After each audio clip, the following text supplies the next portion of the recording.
ಪ್ರಾರ್ಥನೆ ರಾಯರಿಗೆ ಮುಟ್ಟಿ ಗುರುವಾರ ನಿಮಗೆ ಕೋಟಿ ಕೋಟಿ ನಮ್ಮನೆಲ್ಲ ರಾಯರ ಪರವಾಗಿ ನಿಮ್ಗೆಲ್ಲರಿಗೂ ಆಯುರ ಆರೋಗ್ಯ ವಿದ್ಯೆ ಬುದ್ಧಿ ಎಲ್ಲವನ್ನ ಕಳಿಸ್ಲಿ ಅಂತ ಈ ಪಾದಯಾತ್ರೆಯ ನನ್ನ ಒಂದು ಅಳಿವಿ ಸೇವೆ.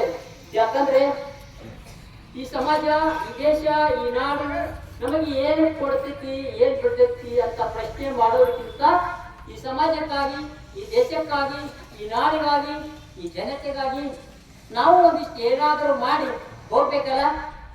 ಜೀವನದೊಳಗೆ ಆಗಮನ ಆಗಿಬಿಟ್ಟಿದ್ದೇವೆ, ಇನ್ನು ನಿರ್ಗಮನ ಆಗ್ಬೇಕಲ್ಲ. ಆ ನಿರ್ಗಮನ ಆಗೋದ್ರೊಳಗೆ ಒಂದಿಷ್ಟು ಸಂದೇಶಗಳನ್ನ ಏನಪ್ಪಾ ಅಂದ್ರೆ ಧ್ಯಾನದ ಬುತ್ತಿಯನ್ನ ಬಿಚ್ಚಿ ಊಟ ಮಾಡ್ಬೇಕಾಗಿ. ಹೊಟ್ಟೆಗೆ ಊಟ ಮಾಡ್ತೀವಿ, ಬುತ್ತಿ ಬಿಟ್ಕೊಂಡು ಊಟ ಮಾಡ್ತೀವಿ. ಹೊಟ್ಟೆಗೆ ಬುತ್ತಿ, ನೆತ್ತಿಗೆ ಬುತ್ತಿ, ಹೌದಲ್ಲ? ನೆತ್ತಿಗೆ ಬುತ್ತಿ ತಿಳ್ಕೊಬೇಕಲ್ಲ, ಜ್ಞಾನ ಬುತ್ತಿ ತಿಳ್ಕೊಬೇಕಲ್ಲ. ಹಾಗಾಗಿ ಇವುಗಳು ಮಾತ್ರ ನಿಮಗೆ ಸಾಕಷ್ಟು ನಮ್ಮ ಜೀವನದ ಒಂದು ಏನು ಬದುಕಿಗಾಗಿ ಅವರ ಒಂದು ಶಿಕ್ಷಣವನ್ನು ದಾರಿ ಇದ್ದಾದರೆ ಅದರ ಜೊತೆಗೆ ಸಂಸ್ಕಾರ ಕೂಡ ಬಹಳ ಮುಖ್ಯ ಇದೆ. ನಿಮ್ಮ ಬೆಳೆಸಿದ ತಂದೆ ತಾಯಿ ಇದ್ದಾರಲ್ಲ, ಅವರು ಬಹಳ ಇಂಪಾರ್ಟೆಂಟ್.